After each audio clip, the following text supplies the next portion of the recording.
Tolosako udalak eta Udalen Euskal Agentziak 2015ko urriak 26an sinatu zuen hitzarmen bat ibai eta ertzetan elkarlanean lan egiteko. Eta hitzarmen honen xedea da benetan ibaietan mantentze lanak egiteko hartutako konpromezuan baldintzak erregulatzea.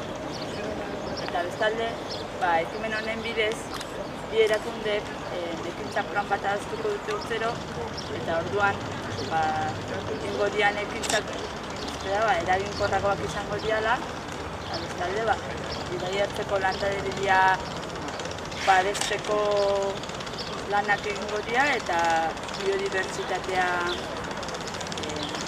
babeskungo da baten. Guk eskatzen dioguna ur agentziari da ikuskapen lanak egitea,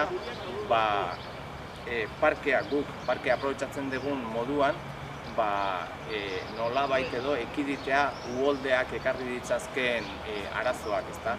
Beraiek izango dira, esango dutenak, arbolaren bat handiegia baldin bada edo halako arazoa ekar dezakeela, orduan beraiek esango dute, zein kendu behar den eta nola kendu behar den. Guretzako egia esan momentu hau, momentu zoriontsua da, parke bat gehiago errekuperatzen dugulako, elkarlan honetan askozaz eraginkorragoak izango garelako eta bueno, espero dugu orain egindako lana izango da lanik zailena.